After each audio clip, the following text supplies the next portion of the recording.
तानाशाही से अगर लड़ना है तो एकजुट होके लड़ना पड़ेगा। ये ना सोचें कि आज आम आदमी पार्टी के कार्यकर्ता नेता जेल में हैं, कल नंबर आपका भी आएगा, कल नंबर उनका भी आएगा जो दूसरे पक्ष में बैठे हैं या इधर के पक्ष में बैठे हैं। कल नंबर उनका भी आएगा जो इधर नए नए गए हैं कि हम तो इनके साथ हैं। एनडीए के साथियों को भी कहना चाहता हूं, उनके साथ जो गए हैं, और इंडिया गठबंधन के भी एक एक आदमी को और बाकी सब पार्टियों के साथियों को कहना चाहता हूं, पार्टी की जिंदगी के लिए नहीं, नेताओं की जिंदगी के लिए नहीं, देश के लिए इकट्ठा होकर लड़ना पड़ेगा, देश के लिए इकट्ठा होकर लड़ना पड़ेगा। और आज कह रहा हूं इस मंच से कि अगर देश के पूरे विपक्ष के नेता पूरी ताकत से एक बार हुंकार भर देंगे तो आज देश में वो माहौल है कि अरविंद केजरीवाल जी 24 घंटे के अंदर बाहर आ जाएंगे।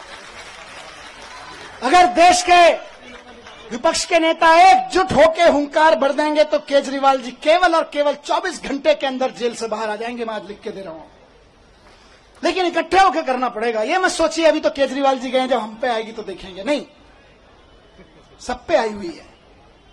सबको इकट्ठे होकर लड़ना पड़ेगा, सबको इकट्ठे होकर चुनाव भी लड़ने पड़ेंगे, लड़ाइयां भी लड़नी पड़ेंगी, कानूनी लड़ाइयां भी लड़नी पड़ेंगी।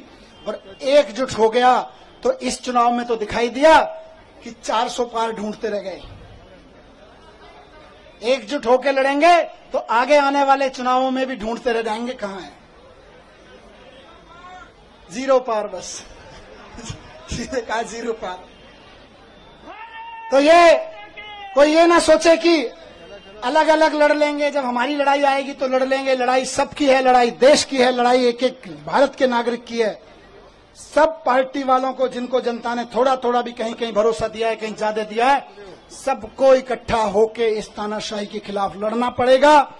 जोर से चिल्लाना पड़ेगा कि तानाशाही भारत छोड़ो। और जिस दिन तानाशाही भारत छोड़ो का नारा हर गले से निकल गया, केजरीवाल जी सबसे पहले जेल से बाहर आएंगे। हेमंत सोरेन जी आ गए ना, देखो कितनी दिन मुझे निकाला, अभी अरविंद जी भी आएंगे। लेकिन सबको करना पड़ेगा, ऐसे नहीं कि सब कुछ। तो मैं बस यही कह रहा हूं, इस तानाशाही से अगर लड़ना है तो एकजुट होके लड़ना पड़ेगा। ये ना सोचें कि आज आम आदमी पार्टी के कार्यकर्ता नेता जेल में हैं, कल नंबर आपका भी आएगा, कल नंबर उनका भी आएगा जो दूसरे पक्ष में बैठे हैं या इधर के पक्ष में बैठे हैं। कल नंबर उनका भी आएगा जो इधर नए नए गए हैं कि हम तो इनके साथ हैं। एनडीए के साथियों को भी कहना चाहता हूं, उनके साथ जो गए हैं, और इंडिया गठबंधन के भी एक एक आदमी को और बाकी सब पार्टियों के साथियों को कहना चाहता हूं, पार्टी की जिंदगी के लिए नहीं, नेताओं की जिंदगी के लिए नहीं, देश के लिए इकट्ठा होकर लड़ना पड़ेगा, देश के लिए इकट्ठा होकर लड़ना पड़ेगा।